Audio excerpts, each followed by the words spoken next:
Oi, eu sou a Bruna e hoje eu vou trazer um livro que pra mim é um clássico, um livro que já começou uma série que foi muito importante pra mim e pra que eu pudesse começar a minha coleção de livros, né, começar o meu amor pela literatura. Eu estou falando de Fallen. Esse livro, eu lembro que eu li ele no Wattpad, meu Deus, na época em que publicar livros de autores não era proibido pela comunidade. Agora, geralmente, a gente vê livros de domínio público, publicado por autores famosos, mas de domínio público, e fanfics, livros originais. Já na minha época não era assim, gente. Uma pessoa ia lá, copiava os capítulos, colava lá no Wattpad e é isso. A gente tava livre pra ler e a gente lia. E era maravilhoso, assim, né? Na medida do possível. E eu lembro que eu li. Eu não lembro de ter terminado a saga. Eu lembro que eu li. E que eu li mais ou menos ali na época que eles estavam falando que ia sair um filme. Mas, enfim. Foi a minha pré-adolescência. Fallen é... Tipo assim, se eu pudesse elencar livros que fazem parte da minha adolescência, que, aliás, eu gravei um vídeo falando disso, com certeza Fallen tá na lista, porque realmente fez a diferença. Eu comprei o primeiro livro, que é o Fallen mesmo. Eu comprei o Tormenta, a Paixão, o Êxtase e o Apaixonados, que é tipo um spin-off, tipo um livro com outras histórias, porque a saga em si são 4 livros. É o Fallen, o Tormenta, o Paixão e o Êxtase, né? Comprei tudo por apenas R$45 na Shopee. Eu não queria comprar um novo box, porque eu achei a capa feia. Desculpa, galera Record.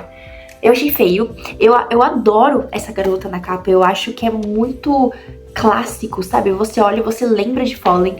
Eu amava essas capas. Eu lembro que eu escrevia meus livros lá quando eu tinha 12 anos. E eu pesquisava essa imagem e essa imagem aparecia. Eu não lembro se nessa época já tinha Pinterest, eu acho que não. Então eu nem lembro de tirar essas imagens. Mas enfim. Eu só sei que eu adorava. Eu achava maravilhoso. E aí eu li, só que aí, depois disso, eu acabei esquecendo. E agora, né, com os meus 22 anos, eu reli. E eu li tudo em uma tacada só, tipo, 2, 3 dias. E assim, meu Deus do céu. Eu tenho muito pra falar, então vamos começar. O livro foi lançado mais ou menos ali em 2010. Quando ele foi lançado, ele ficou em 3º lugar da lista dos mais vendidos do The New York Times. E permaneceu na lista de 8 de janeiro de 2010 até abril de 2011. O segundo livro, que é o Tormenta, ele foi lançado e aí ele acabou pegando o 1º lugar da lista dos mais vendidos. Se tornou, né, um best-seller, acredito que praticamente instantâneo, porque as pessoas estavam esperando. E o final do 1º livro, ele é condizente com essa espera. Então, o objetivo desse vídeo é, spoiler, minha opinião, e é isso. E vamos chutar cachorro morto. Porque é uma saga que, infelizmente, ou felizmente, não sei, vamos ver conforme esse vídeo, ela acabou sendo esquecida. Existem sagas que fizeram parte da nossa vida e a gente vai vivendo, a gente esquece delas. E eu acho interessante a gente revisitar e tentar entender por que essas sagas são tão esquecidas e por que a gente não consegue, quando a gente olha pra trás, a gente não se recorda delas. Então, hoje a gente vai focar em Fallen. Fallen vai contar a história da Lucinda, a Lucy. Gente, eu vou contar a história e vou dando a minha opinião e também o meu desagrado, tá bom? Então é isso. A querida da Lucinda, ela fica vendo sombras. E uma dessas sombras, tipo a vida inteira dela. E uma dessas sombras acabou matando o peguete dela. E aí ela vai parar num reformatório. Só que é o reformatório mais liberal que eu já vi na minha vida. É um reformatório em que os adolescentes, a gente usa preto, a gente é muito descolado, a gente usa drogas e a gente bebe, sabe? Tipo, aquela coisa bem americana. Tipo assim, cara, pensa em um reformatório forçado, em personagens forçadinhos, esse reformatório. Ela vai parar nesse reformatório e ela conhece, logo de cara, a Ariane. Tem a Gabe, que é a Gabriela, eu acho. A Gabe, que é a loira. Sempre que a autora vai falar da Gabe, Gabe, a loira. Ela sempre vai ter um loira ali. Se não naquela frase, na próxima frase vai ter escrito loira. Tem a Ariane, a Gabe, o Rolando. Tem o Cam e a Pen. A Pen é a melhor personagem de todas. De todos, a Pen é a melhor personagem. Guarda essa informação. A Pen, ela tá lá vivendo a vida dela, pá, tcharará, tcharará, e aí ela vira amiga da Lucy. A Lucy é desastrada, que é uma coisa que me irritou muito, porque toda raio de protagonista tem que ser desastrada. Ai, ela tropeça. Ai, tem a Molly também, que é tipo uma valentona. Tipo, ai, ela tropeça e acaba caindo de cara justo com quem? Com uma amiga? Com o chão? Não, ela desbarra na valentona. E aí ela vira piada porque a valentona sem querer derrubou o bolo de carne no cabelo dela, e agora ela é chamada de bolo de carne. E ao mesmo tempo, ela tá lá, ela encontra um cara, que é o Daniel, o bonitão da história. E o que ele faz quando ele vê ela? Ele mostra o dedo do meio. Existem histórias em que o Enemies to Lovers é interessante, porque é bem construído. Existem muitos clichês que esse livro, o Fallen, ele acaba trazendo pra si. Eu acredito que muito influenciado, principalmente por Crepúsculo, porque 2010, se eu não me engano, tava saindo o filme do Lua Nova, a saga Crepúsculo já tinha sido escrita. Então a gente pensa, Enemies to Lovers. Um cara bonitão, misterioso, que não gosta da protagonista e faz de tudo pra manter ela longe. E porque ele é perigoso. Que mais? Triângulo amoroso. Aqui, a Lucy, ela se vê atraída pelo Daniel. Ela sente que ele era uma pessoa... Ele é a pessoa da vida dela. Tipo assim, ele tá ali e ela ama ele de paixão, só que ela... É como se ela sentisse que já conhecesse ele. Então vira uma paixão meio que instantânea ali. Ela se sente muito atraída por ele. Só que ao mesmo tempo, ela sente uma certa atração pelo Cameron, que na minha adolescência era o meu preferido. E ele me irritou nesse livro. Eu cresci, gente, eu cresci. E ela sente essa atração pelo Cam porque ele é mais fácil. O Daniel, ele sempre tá tratando ela que nem lixo. Ela tá chutando, ele chuta a cachorra até ela gritar. E ela tá lá no pé dele. Ele chuta, ela vai. Ele chuta, ela vai. Ele chuta, ela vai. Só que aí é que tá a questão.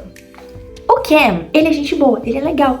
E ela fica que nem a Bella fica com o Jacob. Tipo assim, ela dá um beijo no cara, mas ela não gosta dele. Ele só tá ali pra tapar um buraco que o Daniel abriu na vida dela. Só que assim, ela tá ali porque ela teve um puta problema com o ex dela que morreu pegando fogo. Porque, caralhos, ela ia se importar com o cara. Ela tá tão fodida mentalmente. Mano, vai se tratar, tá ligado? Por que você quer um cara novo? Mais dor de cabeça? Entende? E, ai, ela é irritante. Eu odeio a Lucy. A Lucinda, ela é patética. Ela é chata, ela é desastrada num nível que ninguém é desastrado. E mesmo que a pessoa seja, meu, ela é uma Bella. Desculpa se você gosta da Bella. Eu odeio a Bella e ela é a Bella. Ela é a Bella, e assim, ela não é a Bella dos livros, ela é a Bella dos filmes, que é pior ainda. E aí, eu acabei me perguntando, né? Nossa, mas por que caralho? Porque pra quem não sabe, com o decorrer da história, a gente vai descobrir que logo no prólogo é narrado que um personagem e uma outra personagem, né, um casal, eles têm um caso. Só que quando o cara vai beijar ela, ele tenta fugir dela. Só que quando ele beija ela, ela morre. E aí a gente descobre que ela é a Lucy. E esse cara é o Daniel. O Daniel, ele é um anjo. E tem um acontecimento lá que teve alguns anjos que eles meio que traem a Deus. Tipo, eles se envolvem com mulheres humanas. Mas, gente, eu não lembro se a Lucy é humana ou se ela é um anjo. Eu acho que ela é um anjo, não acho que ela seja humana. Mas eu não pesquisei, porque eu vou ler os outros livros e vou descobrir. Enfim, voltando. Então, ele se apaixona por ela, eles têm um caso, só que aí acaba caindo uma maldição sobre eles. O que isso significa? Significa que a cada 17 anos, ela volta pra vida dele. E aí, quando ele vai beijar ela, ela morre. Só que aí, ele tenta se afastar dela. E ele não fala isso pra ela ainda, né? Mas é por isso que ele é um escroto com ela. Porque eles têm essa maldição. Então não importa o quanto ele tente fugir, ela sempre vai voltar pra ele.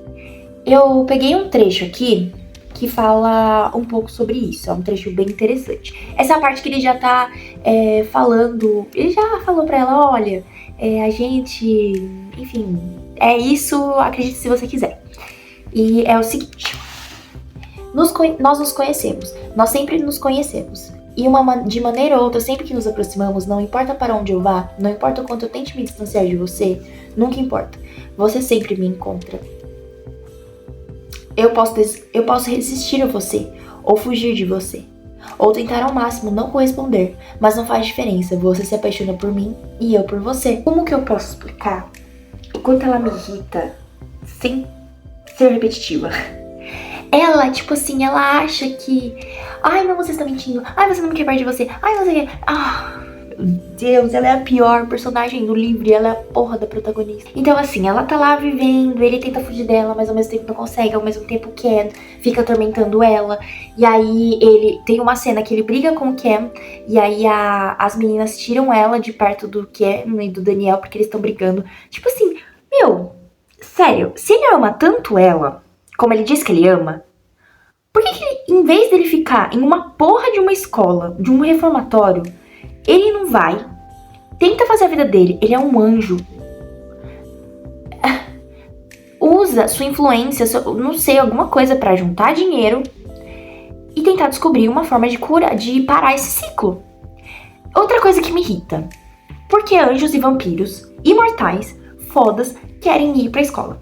Sério, se você fosse um vampiro hoje e você tivesse uma cara de uma pessoa de 17 anos, ou se você tivesse 17 anos por 100 anos, enfim, se você tivesse cara de ser novo, você ia pra escola? Seja sincero. Não, ninguém iria pra escola. Isso é estúpido. E aí eu fiquei pensando, assim, bom, por que essas pessoas, esses anjos, esses vampiros, acabam indo pra escola ou em locais mais assim? Daí eu parei pra pensar, bom, quem é o público-alvo dessas histórias? São os jovens. Quem tá na escola? O jovem. Então, eu acabei percebendo que esse livro, ele não é sobre o cara ir para uma escola ou não. É sobre a adolescente frustrada, triste, que tá com a vida toda cagada, meio que ter uma vida horrível e aquela coisa perigosa que, na verdade, é uma forma de amor, tira essa personagem ou esse personagem de sua vida pacata, sem graça, horrível e transforma algo pelo qual vale a pena viver mais um dia. E é o que acontece com a Lucy. Ela esquece completamente dos traumas dela, do cara que ela viu morrer na frente dela. Ela vê dois caras. Tem um cara que morreu antes da história começar e um outro cara que morre também queimado.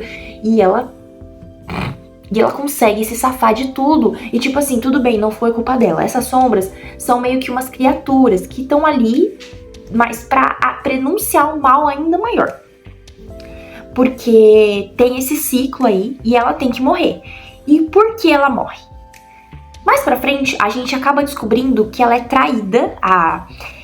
Tem uma briga entre a briga final é o Dan com o Cam. Porque o Cam e eles são tipo de lados diferentes. Eles são anjos de lados diferentes. Por quê?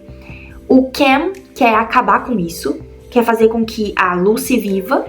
Só que o Daniel, ele quer matar... Quer matar não, de certa forma, né? Se apaixonar por ela é matá-la, mas enfim, quer ficar com ela. Então os dois querem ficar com ela. Só que aí, toda vez que o Dan beija a Lucy, ela morre. Só que dessa vez ele beijou ela e ela não morreu. Ou seja, o ciclo foi quebrado. Então, ele acaba tendo uma certa esperança aí. Beleza. Aí tem uma senhorita Sofia, que é uma bibliotecária / professora lá de dentro da escola, do reformatório. E ela tira a Pen, melhor personagem, e a Lucy, pior personagem, de perto da briga, leva pra longe. Só que nesse meio tempo, ela acaba matando a Pen, e nesse momento eu choro, e ela vai matar a Lucy, que poderia ter acontecido, mas tudo bem. Antes disso tudo acontecer, antes que eu me esqueça, o Daniel fala pra ela, olha, a cada 17 anos você volta pra minha vida. E aí eu fico pensando, puta, que vida de merda, né? Mas tudo bem. Tipo, ela sempre reencarna, ela fica reencarnando, é um ciclo. Toda vez ela reencarna. Tanto que tem um livro, se não me engano, é o Paixão, que é o terceiro livro, ela vai passando por essas reencarnações pra tentar entender um pouco mais. É alguma coisa assim. Quando a gente chega lá, a gente conversa sobre isso. E aí, a senhora Sofia explica. Ela tem uma pergunta que ela faz pra Lucy, que eu não me recordo qual é, e a Lucy fala que ela não foi batizada. E aí, a senhorita Sofia fala, bom, se todas as outras vidas dela eram iniciadas em crenças religiosas, sem crença, a alma dela fica totalmente indefesa, a alma da Lucy, sem chance pra ter uma nova reencarnação. É uma brecha no ciclo. E a senhora Sofia pega essa brecha e tenta matar a Lucy. Só que aí o pessoal consegue chegar até a Lucy, a Gabe. A gente descobre que a Gabe, a Molly, o Cam, a Ariane, e o Daniel, tudo é anjo. Estão fazendo o quê? Oh, meu Deus. Mas enfim. Esse povo que é tudo anjo aí, tudo tem asa, vai lá, salva a Lucy. Meu Deus, nossa, podia deixar morrer, mas tudo bem. Salva aquela vaca. E aí a gente descobre que essa senhora Sofia era uma dos 24 anciões. Eu fiz uma pesquisa e eu descobri o seguinte. De acordo com a Bíblia, os 24 anciões são mencionados no livro do Apocalipse como seres celestiais que estão ao redor do trono de Deus. Eles são descritos como tendo coroas de ouro em suas cabeças e vestidos de roupas brancas. Tá em Apocalipse 4:11, caso você queira dar uma olhada. E segundo o livro, eles são ambiciosos o livro, no caso, Fallen, são ambiciosos e fazem parte de uma seita secreta. E aí eles queriam dar um fim na Lucy lá, por conta de todo esse paranauê que ela e o Daniel causaram. Porque eles queriam se amar. Sério, de verdade, meu Deus, tem toda uma briga. Aí eles falam que o Dan e o Cam vivem brigando, mas que nenhum dos dois morreram e que não vai acabar por aí. Ou seja, teve toda aquela luta que a gente não vê, porque a gente fica focado na chata da Lucy com a senhorita Sofia, mas a senhorita Sofia, ela escapa. O Daniel burro, mas é um jumento, deixa aquela mulher louca escapar. A Lucy, ela vai ser levada pelo professor de história da escola, que acho que é o Sr. Colling, uma coisa assim o nome dele, enfim, rua aí. Ela é levada pra uma ilha. E o professor, ele vai meio que conversar com os pais dela lá pra evitar que eles descubram tudo. Mas não é mostrado isso no livro, só é mostrado que ela vai pra uma ilha lá com ele de avião. E depois, no final, é revelado que tanto o Dan quanto o Cam, eles fazem um acordo. Nesse acordo, é uma trégua de 18 dias. E aí eles vão tentar proteger ela nessa trégua e é assim que o livro acaba. Gente, eu sei que eu fiz um resumo muito grande, mas é que, tipo assim, não tem muito o que contar. As coisas mesmo acontecem mais pro final. Porque, sinceramente, é um vai e vem, é um Cam, é um Dan, é um cara mostrando o dedo meio, é um cara fingindo que não quer saber de nada com ela, ele flertando com ela depois. Ele é muito instável. O próprio livro fala, tipo, a própria Lucy percebe, ela escreve, tipo, tal dia ele falou comigo. Não, cheguei aqui, ele mostrou o dedo no meio. No outro dia ele falou comigo. No outro dia ele me xingou, falou que eu não deveria me aproximar dele. No outro dia ele me chamou pra ir no meio de uma floresta. Aí ele fala que nós não deveríamos ficar juntos, me larga lá e vai embora. Aí no outro dia ele fala que eu reencarno a cada 17 anos, toda vez que ele me beija, eu beijo ele, eu morro. Meu, ela não é sã, tudo bem, ela tem os problemas dela, ela tem que passar pro psicólogo por conta dessas coisas que ela fica vendo, mas puta que pariu, ela não é uma personagem humana de verdade, ela não existe, porque uma pessoa de verdade não seria tão tapada igual a Lucy é. Eu espero. Eu dei uma nota, eu acho que 4 pra esse livro, uma coisa assim, porque assim, vamos fazer uma comparação com um livro que surgiu ali mais ou menos na mesma época. A Maldição do Tigre. A Maldição do Tigre tem uma personagem... Tem triângulo amoroso. Não tem Enemies to Lovers. Mas tem uma construção de mundo. Uma mitologia que é muito bem construída. E muito bem amarrada. Por exemplo, a questão das frutas, né? Dos presentes que ela tem que dar para a Durga. Meu... É dito que tem os presentes. Depois, lá na frente, a gente descobre que ele vai ganhar mais algumas horas de vida como humano. O Jiren e o Kshan. E aí, depois tem muito mais coisas. A gente descobre quem é Durga.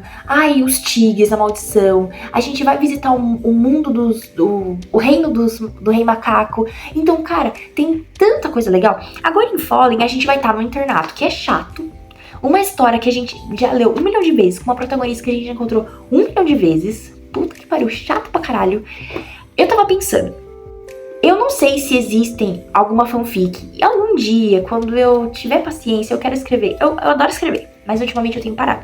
Eu quero muito escrever uma fanfic inspirada nesse livro, mas em que se passe numa época mais gótica.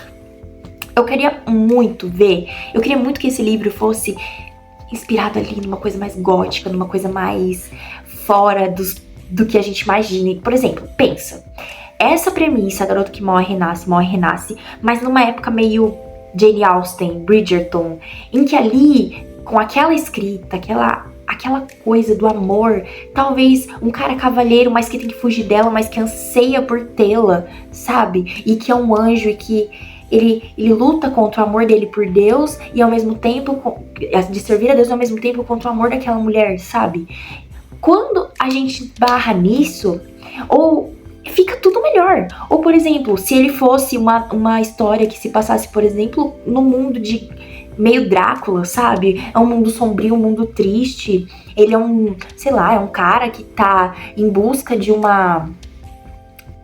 Gente, eu tô criando um plot aqui. Olha só, é um cara que tá resolvendo um trabalho dele, porque ele trabalha, e ele viaja ao mundo porque ninguém pode desconfiar, porque ele não envelhece, e ele acaba juntando riquezas pra si, e aí ele vai fazer um trabalho, e nesse trabalho quem ele encontra? A Lucy. Uma Lucy que tem mais de 17 anos. Uma Lucy que tem, sei lá, 40 anos. E aí ele beija ela e ela vive, sabe? Tipo, não precisa ser 40, mas enfim, ser mais velha, sabe? E aí ele acaba percebendo que ele não pode realmente fugir dela.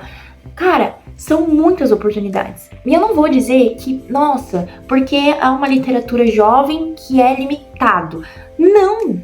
Olha o tanto de livros jovens que não são assim, sabe? Harry Potter, por exemplo, não perde oportunidade.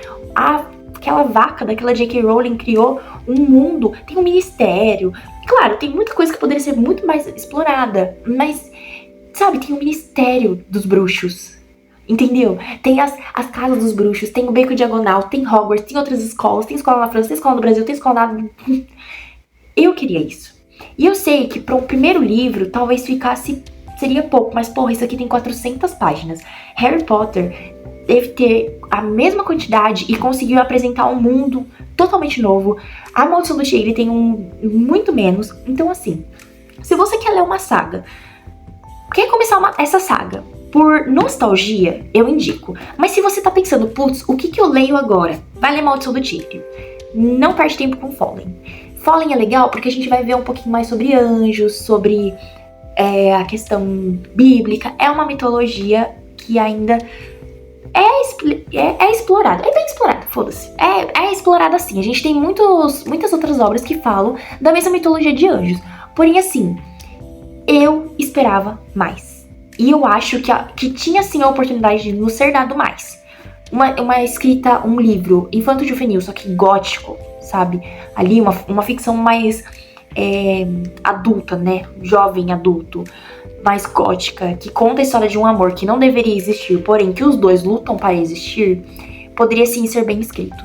Então você não vem me falar, ai não, porque é jovem. Não, tem muitos livros jovens que são muito bem escritos. Eu tenho esse daqui, ó, esse azul aqui, é o da Claire Vanderpool, Em Algum Lugar nas Estrelas. É muito bom e é jovem. Minha Vida Fora dos Trilhos, da Claire Vanderpool também. Puta que pariu, livro maravilhoso, eu chorei e tem uma construção de mundo que parece que você tá lá na cidade dela. Então assim, sem desculpas pra você, minha querida, esqueci o nome da autora. Tô brava com ela, foda-se. E é isso, gente. Eu dou nota 4 pra esse livro. Eu não sei como vai ser as continuações. Eu tô sem expectativa. Eu vou ler porque é uma... Sabe quando você... Eu sei que eu tô chutando cachorro morto, mas sabe quando você passa a sua adolescência inteira? É o começo da sua adolescência, lendo algo.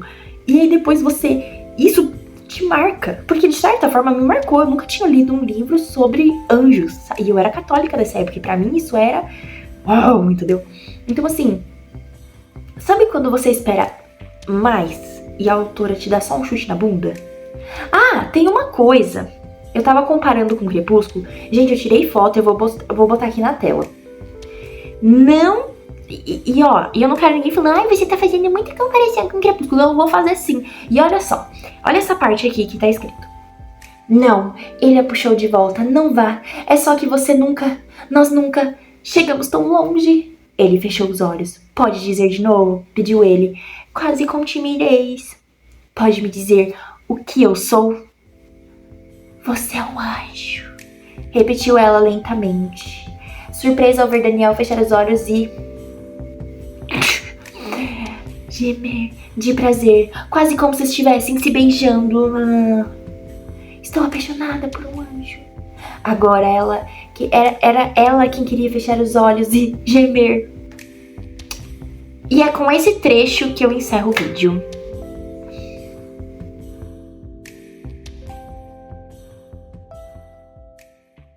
É isso. Um beijo da Anitta.